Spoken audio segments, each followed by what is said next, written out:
chamar o professor de Jorge para a nossa conversa com afetos. Vamos lá. Vamos lá. Muito bom dia. Vamos lá, professor.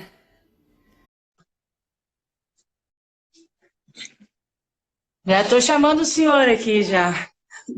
Tá bem? Agradecendo a sua presença. Tu viu? A gente tem que ser rápido e criativo, né, professor? Quero agradecer, então, ao professor Rafael de Jorge, que aceitou o convite para estar conversando conosco aqui pelo Instagram. Professor, muito boa tarde, professor. O senhor me escuta bem? O senhor me escuta bem, professor? Professor, eu vou apresentar o seu currículo brevemente, tá? Sim. E daí eu passo a palavra para o senhor. Obrigado, querida. Você Certo? pode me ouvir bem, não? Posso ouvir bem. Eu vou fazer só a apresentação do seu currículo agora. Obrigado. Tá bom? Obrigado. Então, o professor Rafael de Jorge ensina filosofia no Departamento de Ciências Jurídicas da Universidade de Salento. Ele tem doutorado em filosofia pela Universidade de Roma. Ele é uma pessoa que estuda a questão do direito e da legitimação. Ele é o coautor do livro com Niklas Luhmann, que é a obra Teoria da Sociedade, e também Ciência do Direito e Legitimação. Acho que eu não sei se eu fiz a tradução correta, professor. Perfeito. O senhor me corrige depois. Tem como últimos artigos publicados, mais recentes artigos, em português, espanhol e alemão, por uma ecologia dos direitos humanos, periferias da modernidade e os fatos e as declarações, considerações sobre a declaração de estado de coisas inconstitucional, escrita em coautoria com o convidado de hoje também, professor Diego Paiva de Vasconcelos. É uma honra o senhor estar conversando aqui conosco. Obrigado. E vamos ter muito a falar. Tem muita gente acompanhando o senhor de várias regiões do país nesse momento. Tem um artista no Rio de Janeiro, o Che Casanova, e entre outras pessoas aqui também, do Rio Grande do Sul, como um pesquisador, Paulo Ricardo Suliani, que trabalha criminologia e a justiça como injusta.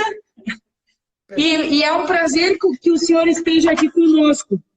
Obrigado. Estou indo para uma sala mais silenciosa para que as pessoas ouçam melhor a nossa conversa. Vou passar a palavra para o senhor. Na sequência, o professor Diego Paiva de Vasconcelos conversa conosco e o senhor dá um encerramento em torno de 10 minutos. A sua exposição, professor. Perfeito, querida. Muito obrigado. Então, antes de tudo, boa tarde a todos. Aqui são 18 horas da tarde e é um prazer muito grande ter a possibilidade de falar com vocês e com todos aqueles que nos estão escutando, naturalmente. Eu gostaria de fazer rapidamente algumas considerações, porque nessa situação tem demais comunicação. E quando tem demais comunicação, tem uma excedência, que não é uma excedência de sentido, mas uma excedência de palavras. Então, vamos a reduzir a palavras e a quantidade de comunicação. O que temos nesse sentido? Estamos vivendo aqui na Itália já mais ou menos mês e meio, uma situação de restrição das possibilidades de se mover, das possibilidades de sair. O que aconteceu nesse momento? A Itália foi o primeiro país que foi constringida a experimentar no Ocidente as consequências das manifestações universais da epidemia, que é agora uma pandemia. Então, o que ha acontecido nesse mês? Primeiro, uma reformulação da percepção da alteridade. A alteridade, o outro, não é mais o que era antes. Antes, o outro era um requisito necessário da comunicação. Agora, para cada um de nós outros, o outro, a alteridade, é uma preocupação. O outro é uma ameaça potencial. É uma possibilidade de alguém que pode me contagiar. Então, se transforma a representação da alteridade, primeiro. Segundo, se transforma totalmente a representação do que era nossa capacidade de decidir o que fazer. Agora, os espaços da decisão dos particulares são limitados. São dois.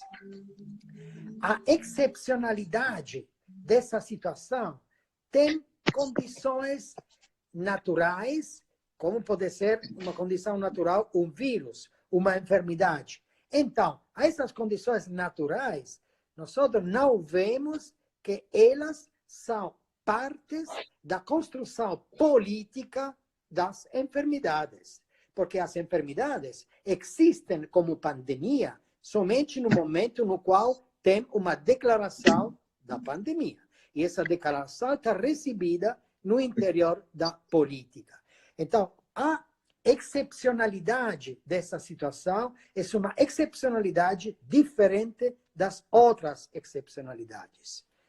Quarto ponto, tem consequências e são produzidos novas desigualdades que deixam vermos como mesmo o vírus é uma consequência das desigualdades produzidas pelo capitalismo da sociedade contemporânea, que é um capitalismo muito diferente das outras formas do capitalismo que ele mesmo teve no século passado e nos outros séculos. Outro ponto muito importante seria de considerar a diferença entre essa pandemia e as outras que tivemos, sejam aquelas que foram ocultadas de uma maneira muito especial, como a pandemia do 1918, sejam aquelas que foram, por fortuna, por boa sorte, não sei como dizer, aquela do 2003, 2004, que foi como a SARS número 1. Então, essa situação precisa ser não somente percebida, porque a percepção dela temos todos os dias e todos os momentos, mas ser transformada em um objeto da descrição. E quando nós fazemos a tentativa de uma descrição do que está acontecendo, nós vemos que nós mesmos somos uma parte desse objeto que estamos observando.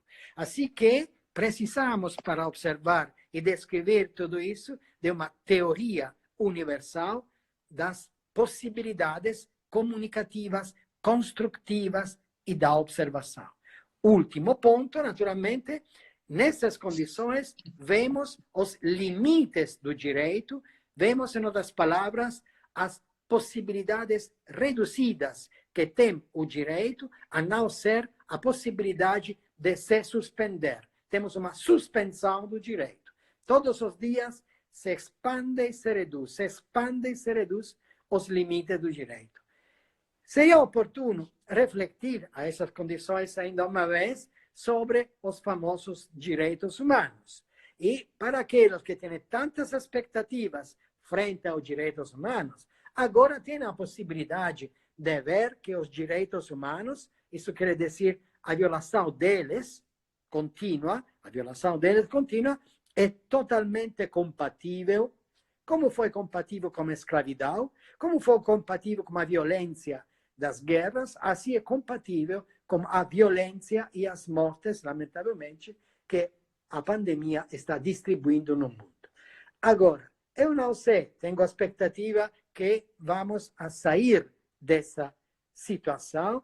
O problema grande da reflexão jurídica, sociológica, filosófica e literária também é o que vai acontecer depois e se temos a possibilidade agora de descrever esse futuro a partir das condições atuais. 30 anos atrás, 32, 33 anos atrás, junto com meu grande mestre, tivemos a ideia de construir um centro de estudos do risco. E essa situação nos deixa ver como o único vínculo que temos para construir o futuro que está na frente desse presente, esse vínculo é o risco. Então, uma declaração das expectativas, da nossa impotência e da necessidade de construir possibilidades para ver o que não conseguimos ver nesse momento. Eu não sei, eu acho que eu tive a possibilidade de utilizar 13 minutos dos 10 minutos que me foram concedidos. Não quero roubar tempo aos demais e não quero aproveitar demais da paciência daqueles que nos estão escutando. Professor, antes de passar a palavra para o professor Diego, eu gostaria de perguntar para o senhor sobre essa questão que o senhor pontuou da alteridade. Isso. Nós verificamos, né, que a gente, pelo estudo, eu estava estudando no final de semana um autor que se chama, se não me engano, não sei se vou pronunciar corretamente, ele fala, o nome é Klaus Klever, e ele trabalha a questão de, acho que é Klaus Kluver, tem um tema num, daí eu acho que fica aí, porque eu acho que é alemão. Uhum. Mas ele fala muito nessa questão da transcultura, de conseguirmos, a partir de adaptações, conseguirmos colocar universos que são de experiências que são de outros países incorporadas dentro da perspectiva cultural de outro país. A alteridade, nesse sentido, a gente tem como fazer alguma forma de transformar que esse momento não seja visto, experienciado de uma maneira como estamos vendo, de colocar um distanciamento como um inimigo, né, nesse momento, o outro como inimigo, e tentar converter essa realidade da alteridade que hoje representa uma ameaça ao outro? Então, sempre as culturas trataram o outro como inimigo. Já as culturas arcaicas tratavam o outro ou como inimigo ou como sacro. Entendeu? Era ou uma ameaça ou alguma coisa extraordinária, extraterrestre. Depois, a centralização da cultura europeia tratou essa diferença de uma maneira vertical. A centralidade europeia e as demais culturas estavam abaixo.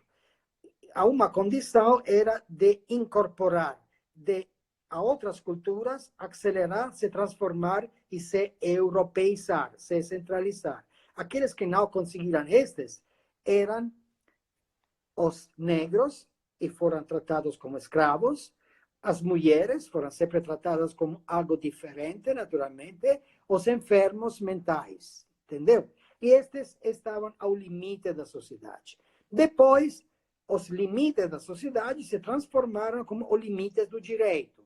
Então, foi construída e inventada a nova e a moderna ideia da segurança. E a ideia da segurança moderna tinha que ver com a delineação de diferentes limites, não? Importante era a segurança no interior e as formas políticas dessa segurança, entendeu? Bem, depois teve o tratamento disciplinar dos diferentes dos outros. Agora, o que acontece? Que, digamos, a alteridade, o outro, entendeu? Nós vemos e sabemos que o outro, até alguns meses atrás, era o extracomunitário pela Europa, poderia ser o estrangeiro, naturalmente, poderia ser o clandestino, não? O imigrante, em outras palavras. Tá bom. E essa alteridade foi tratada por Estados Unidos da América como os mexicanos e os centro-americanos, pelo Brasil como os venezuelanos, os colombianos, os peruvianos, etc. E pela Europa como os africanos, os sírios, etc, etc, etc. Pela Rússia como os chechenos. Então, qualquer país tinha o seu estrangeiro, em outras palavras. E no interior de todos estes países, tinha estrangeiros que tinham que ser aislados, controlados. E estas eram algumas características homossexuais, algumas sexualidades diferentes da heterossexualidade, os enfermos mentais, talvez os ninhos, etc, etc. Bem, o que está acontecendo agora? Que agora temos uma generalização da alteridade, no sentido que quem constitui uma ameaça para mim pode ser minha esposa, minha filha, minha amante, minha amiga, minha nóvia, meu vizinho, pode ser meu pai, pode ser meu filho, entendeu? Agora, essa potencialidade foi generalizada. Essa generalização tem uma função de legitimar a intervenção política. Assim que, nesse momento, verdadeiramente, todos somos corpos políticos. Entendeu? Corpos políticos. E, naturalmente, ninguém vai a considerar o fato que essa condição é uma consequência das desigualdades que constituíram a estrutura da estratificação tolerável nessa sociedade. Com o termo de cultura, tem outra generalização, entendeu?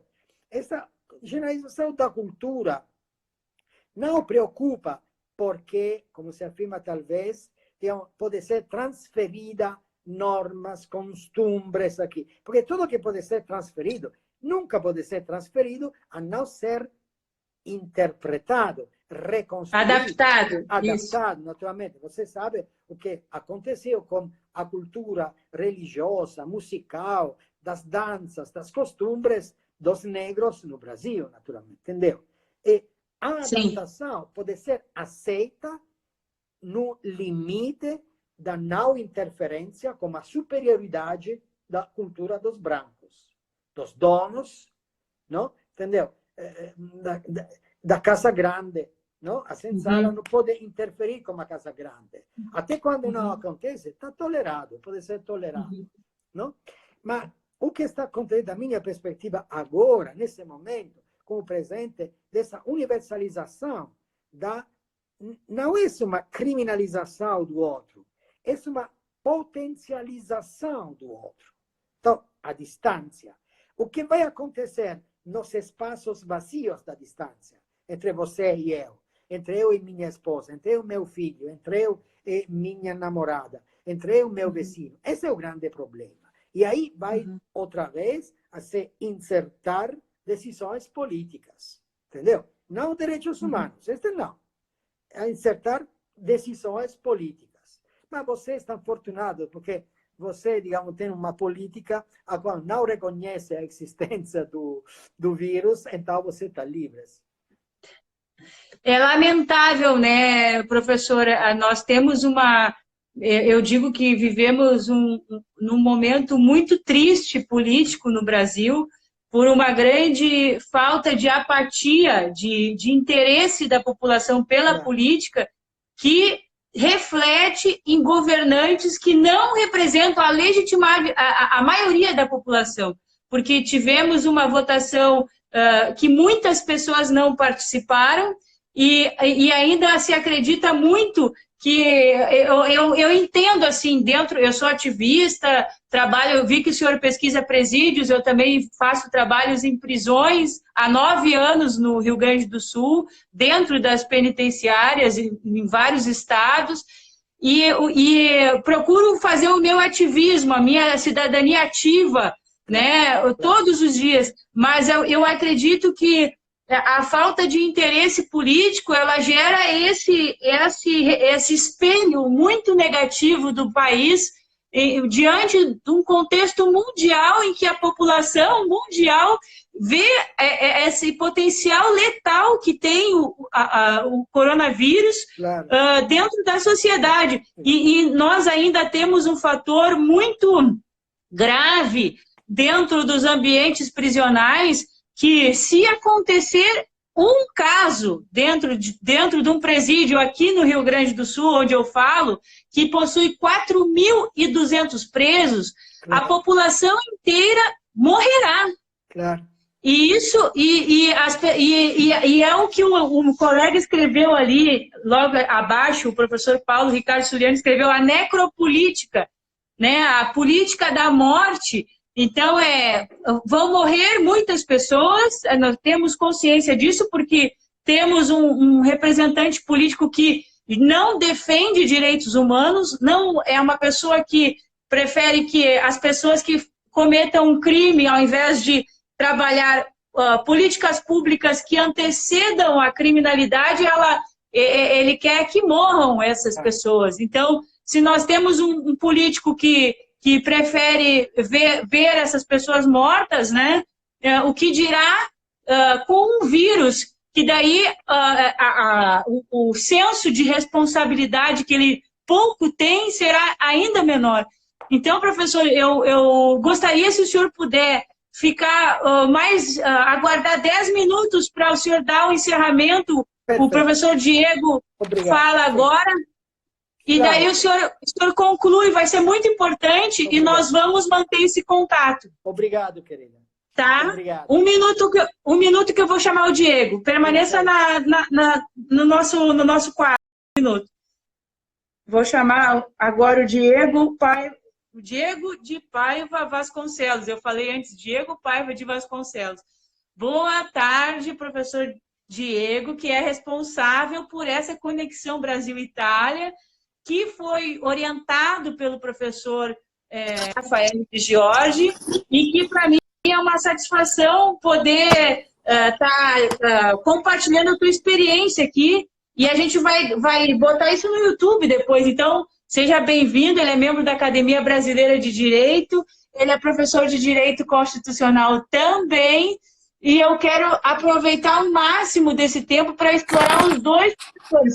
Ele também já participou de uma live, ele é professor da Universidade Federal de Rondônia, doutorando em Direito pela Faculdade Nacional de Direito, da UFRJ, bolsista da CAPES, e tem várias pesquisas nessa área de Direito Constitucional. Entre elas, teoria dos sistemas autorreferenciais, constitucionalismo e modernidade e garantias fundamentais. Com a palavra, seja bem-vindo. Olá, Carmela, bom dia. Bom dia. Primeiro eu queria te dizer que eu estava aqui vidrado na fala do professor De Giorgi, e me deu muita saudade, na verdade, de ouvi-lo pessoalmente na sua aula magna na Itália, onde ele, todos os dias, numa sala que se chama aula magna, todos os dias nos brindava com a sua reconstrução, com a sua releitura daquilo que é construído como realidade. E ninguém tem a capacidade descritiva que o professor De Giorgi tem, a capacidade de apontar as coisas como elas realmente são, sem manto, sem véus, com uma clareza que chega a ser violenta. Então, eu vou até reduzir o meu tempo de fala para que ele possa ter mais tempo para nos brindar. Tá? O meu ponto hoje contigo é o potencial que essa doença tem de não só reativar, mas de reforçar estruturas estratificatórias. Existe toda uma... Pode subir. Existe todo um conjunto de possibilidades que são ativados a partir da doença, e essas possibilidades são possibilidades que reforçam a nossa estrutura estratificatória. Vamos levar isso para o plano dos fatos, o plano da observação de como essas coisas acontecem, mas o sistema de saúde brasileiro, o sistema público de saúde brasileiro, na maioria dos nossos municípios, na maioria das nossas cidades e dos nossos estados, o sistema é absolutamente já falido. Não precisa do vírus para que esse sistema entre em colapso. O sistema já está em colapso e deve parar. Ao mesmo tempo, neste mesmo país, nós temos alguns dos hospitais mais respeitados e referenciados do mundo, como o Albert Einstein, o próprio Sírio-Libanês. E outros hospitais de referência que já são capazes de abrigar os pacientes que possam pagar por esse serviço. Os pacientes que estão sujeitos ao serviço público de saúde, portanto, terão as suas possibilidades de futuro condicionadas a partir da qualidade do tratamento médico que recebem no interior dessas unidades de saúde pública. O paciente que pode pagar pelo serviço privado, ele tem um outro conjunto de expectativas e possibilidades condicionados justamente pelo serviço público de saúde que ele pode tomar. Isso mostra como no Brasil nós ainda temos uma sociedade com estrutura da diferenciação predominantemente estratificatória. Nós temos núcleos das sociedades que são inatingíveis, que são intocáveis, e que representam toda a sociedade, que fazem a representação do conjunto da sociedade. Quando eu vejo movimentos políticos articulados pela reabertura do comércio, pelo fim das medidas de saúde, e que veem nessa doença uma construção da mídia, uma construção midiática, uma construção de homossexuais e comunistas que querem desestabilizar a política nacional, nós vemos o quanto. Primeiro, existem setores que são absolutamente insensíveis,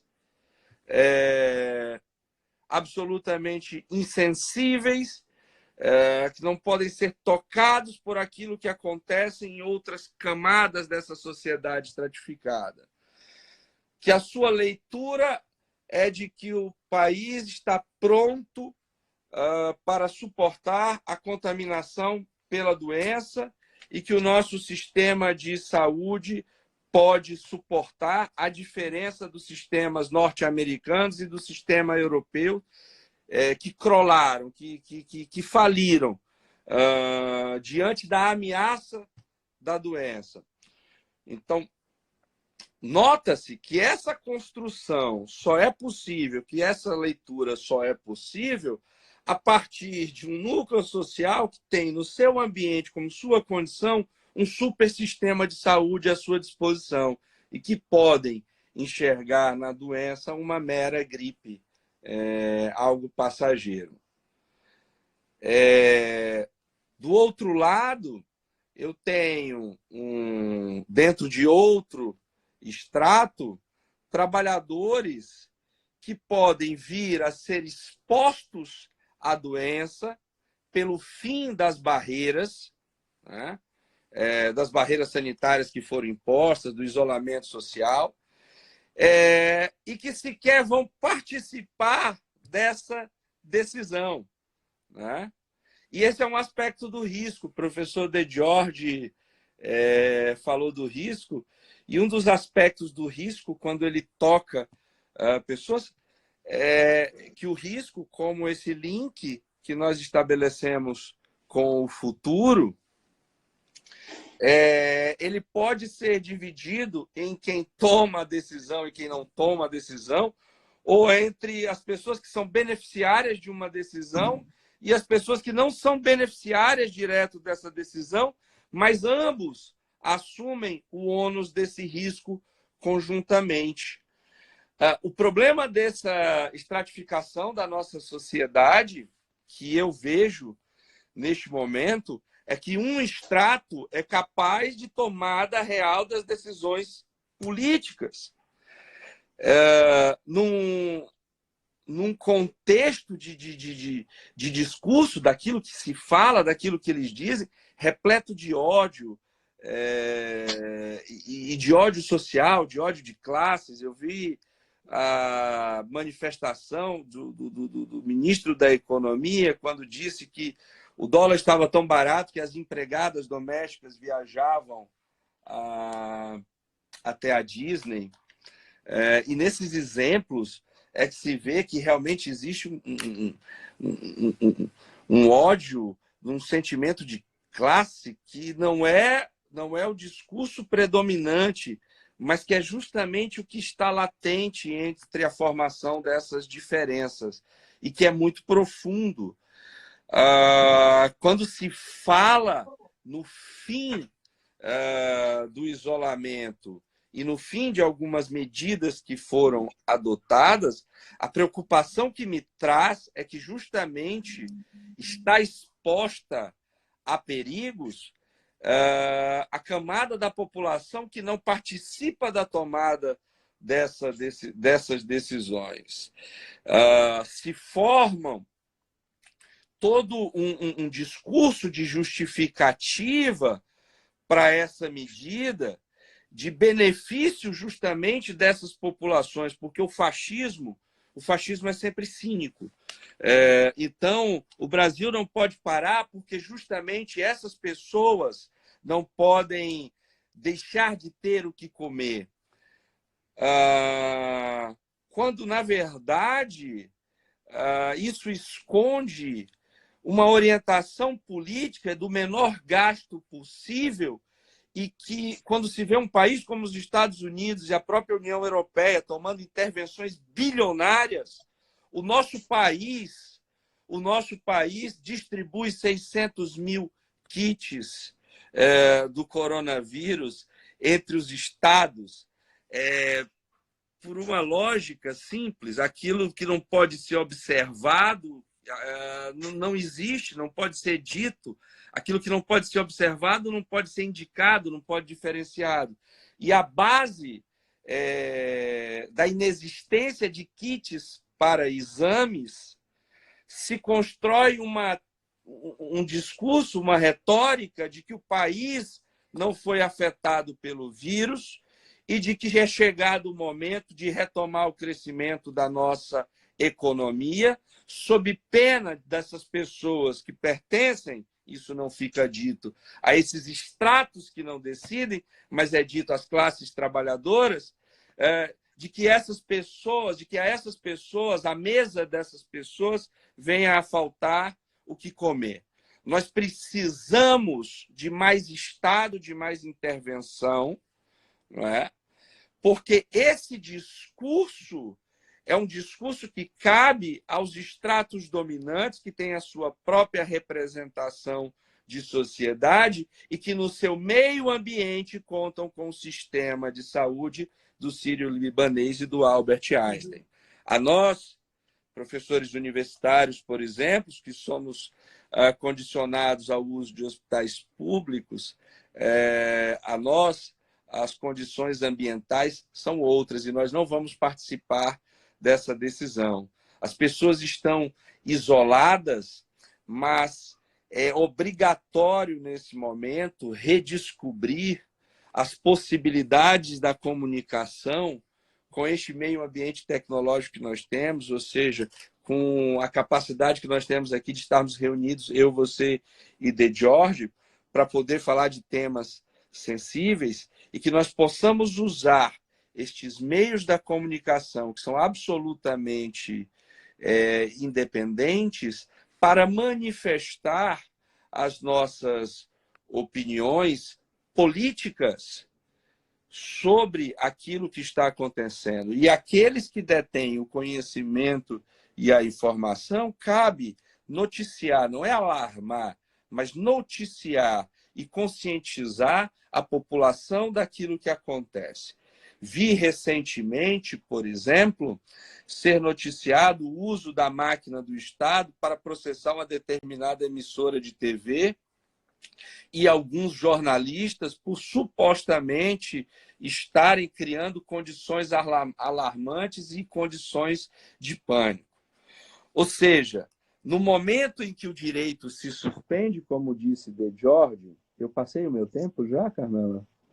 2 minutinhos. Tá. Daí a gente passa para o professor. O direito se suspende e que há uma predominância da política, é preciso que entenda que na suspensão do direito e nas possibilidades e condições da política, que opera com código de poder e não poder, decisões podem ser tomadas não de forma ilegal,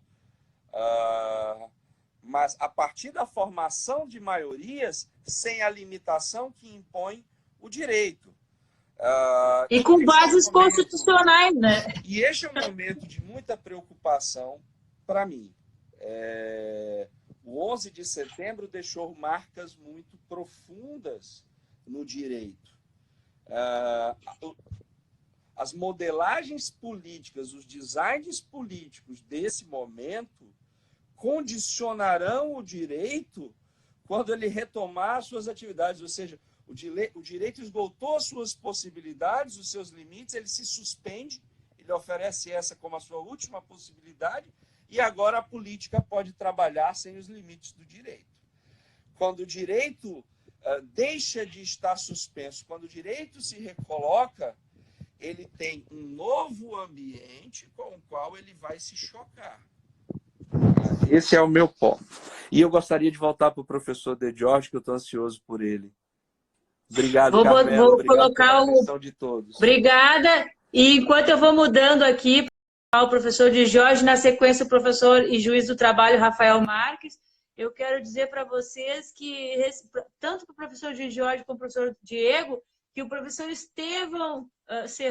Pedro Estevão Serrano, ele comentou sobre que existe o estado de exceção, que seria uma anomia, ou seja, a não existência de regras, e o estado, digamos assim, da legalidade extraordinária, que seria um estado condicionado à observância da Constituição, digamos assim, nós podemos estar vivendo hoje no Brasil e no mundo um momento totalmente atípico nas últimas décadas, né, que se presenciou, mas nós temos dentro de uma linha constitucional virtudes, valores essenciais da dignidade humana que deveriam ser o parâmetro de exercício de políticas públicas, o que a gente não está vendo sendo exercido.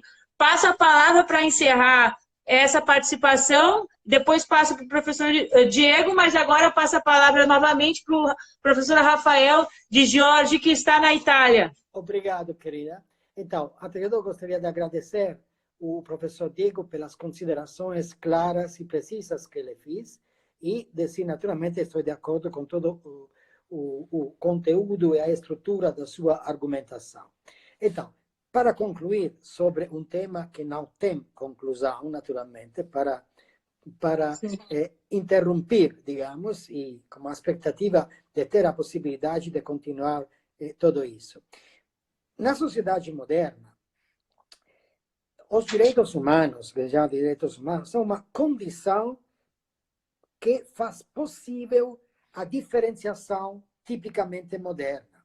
Então, os direitos humanos não indicam o que pode ser feito, mas abrem espaços para que seja feito o que os diferentes sistemas podem realizar. Nesse contexto da modernidade, o direito é um sistema que tem a função de imunizar a sociedade frente às ameaças que ela mesma faz contra de si mesma, entendeu? Assim que a suspensão do direito seria como a suspensão do sistema imunitário da sociedade, entendeu? E, nesse momento, a imunização da qual precisamos não é somente a imunização física, biológica dos nossos corpos. Precisamos de a sociedade ser imunizada frente às ameaças que ela faz. Quais são essas ameaças? Primeiro, a ocupação política dos corpos, a ocupação política dos espaços jurídicos e a destruição política da opinião pública. Entendeu? Assim que, nesse momento, as ameaças são ameaças pelos corpos, que são o medium da estrutura da comunicação, o medium da ciência, o medium também da política e o medium do direito. Pensamos de uma imunização nesse sentido, mas também de uma imunização frente à ocupação política, econômica e financiária dos espaços que são espaços do direito. Assim que essa possibilidade é o que temos que gritar publicamente. A recuperação, reocupação do espaço da opinião pública. A reocupação da função da imunização tem o direito, naturalmente. Entendeu? Nós vemos que agora os nossos corpos são uma construção política. Não, eles são uma construção política, mas precisa de imunização jurídica frente a essa construção. Entendeu? E o espaço da comunicação que podemos reocupar é o espaço da opinião pública. Entendeu? Porque nesse momento chega alguém o qual declara alguma coisa e essa se transforma em uma verdade científica. Entendeu? Apesar de ser louco ou um metafísico ou um profeta que está falando. A única possibilidade que temos é reocupação da função imunizante do direito, da opinião pública e da reliberação dos corpos. Essas são, eu acho, condições que temos, porque também a alteridade frente a nós, o outro, em outras palavras, não se apresenta como partner da comunicação, mas se apresenta como potencial inimigo através do seu corpo. Entendeu? Corpo. Esse é o corpo dele. Pode ser o meu inimigo. Assim como a cor da pele era o inimigo. Entendeu? Ou a sexualidade era o inimigo. Agora é o outro. Com o SIDA, o HIV, era a sexualidade o inimigo. Você lembra do que aconteceu nada mais que 30 anos atrás? Agora não tem limite de sexualidade. Todos. Entendeu? Todos são essa potencialidade. E somente a redelimitação dos espaços da política, através da reocupação dos espaços jurídicos e da opinião pública. Eu tenho a expectativa que somente a essas condições vamos ter outra vez a possibilidade de falar. Nada mais que isso. Sim. Professor, muito obrigada. Eu conversei hoje com o professor Rafael de Giorgi. Vou passar a palavra para o professor Rafael para o Diego concluir. Na sequência, eu vou salvar o vídeo e vou voltar com a live com o professor, juiz do trabalho, Rafael da Silva Marques, que está em Caxias do Sul. Professor, nós vamos fazer depois em WhatsApp, eu explico, nós vamos fazer um livro sobre como se fosse um diário dessa evolução que nós estamos passando, por uma necessidade de memória da história e uma análise crítica desse contexto mundial que a gente está vivendo. Muito obrigada, viu, professor? Vou passar, então, a palavra para o Diego e já passo a palavra. Diego, 2 minutos para encerrar, para a gente não perder a gravação e eu poder soltar esse vídeo no YouTube e chamar o juiz do trabalho, Rafael da Silva Marques, já na outra live, mas a gente vai dar seguimento, só vou salvar esse arquivo. Já estou aguardando o Diego voltar. Diego, muito obrigada por estar conosco e pela recomendação, que eu tenho certeza que a gente precisa trazer essa reflexão para as pessoas esclarecerem o que é o mínimo e o que é essa imunidade que o professor diz que nós temos que ter. Claro, a imunização é um conceito utilizado na teoria de sistemas, mas já conceito anterior ao próprio Luhmann. E a ideia de que imunização é imunização contra ameaças que são dirigidas ao sistema. Se a gente entender que a distinção básica da teoria dos sistemas é a distinção sistema-ambiente, né? E o sistema, ele se reconhece como sistema, indica o seu ambiente, de que o sistema mantém em constante redução por uma pressão seletiva o ambiente, portanto, ele é ameaçado pela complexidade do ambiente. A complexidade é o excesso de possibilidades que o ambiente tem em relação à capacidade reduzida de processamento e de representação do ambiente que tem um sistema. Isso quer dizer, as possibilidades fora do sistema são ilimitadas e, por serem condições ambientais, geram sobre o sistema essa pressão para que faça seleção, para que gere sentido, por exemplo, no caso do sistema social. Quando o professor De Giorgi diz que o direito precisa se imunizar, e essa imunização do direito a que se refere é justamente uma imunização do direito contra a política, um reforço do direito contra o avanço da política, principalmente no momento em que ele diz que o direito se suspende. Tá? No mais, Carmela, eu agradeço a possibilidade de estar aqui com você, com o teu programa, é sempre interessantíssimo, é sempre esse bate-papo maravilhoso em dias de confinamento. Isso também tem que ser relembrado no nosso livro, sim, de que não eram dias fáceis. Professor, eu quero agradecer e dizer que esse esclarecimento que o professor De Giorgi fez da imunização, né?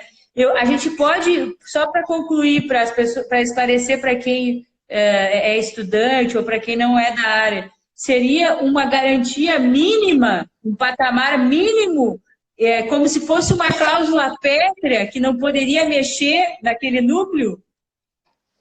Não, a teoria dos sistemas ela não é uma teoria normativa do direito. Quando ele fala disso, realmente ele está se referindo às estruturas e às operações do próprio sistema, do nível estrutural, daquilo que não pode ser rompido, sob pena de se romper as estruturas, sobre a possibilidade de transformações orientadas a gente não sabe o quê. Quando ele diz, por exemplo, que os direitos fundamentais são espaço das possibilidades individuais, ele quer dizer justamente que os direitos fundamentais são colocados na Constituição, são inseridos na Constituição como estruturas de acoplamento entre outras áreas da sociedade e o próprio direito. Por exemplo, o contrato como um direito fundamental, por exemplo, a liberdade de contratar, ela é justamente um acoplamento entre direito e economia, assim como o direito à personalidade é um acoplamento entre o sistema psíquico individual, entre o indivíduo e o próprio direito, onde sim, ali é dada a possibilidade de construção do eu, da abertura do interior, da abertura interior e da possibilidade de experiência interior, de desenvolvimento da personalidade. É isso. Bom, eu vou encerrar aqui, mas assim, é um tema que eu quero trazer mais vezes vocês, professor De Giorgi, professor Diego, e eu vou salvar esse vídeo e volto com o Rafael para a gente retomar a nossa Conversas com Afetos.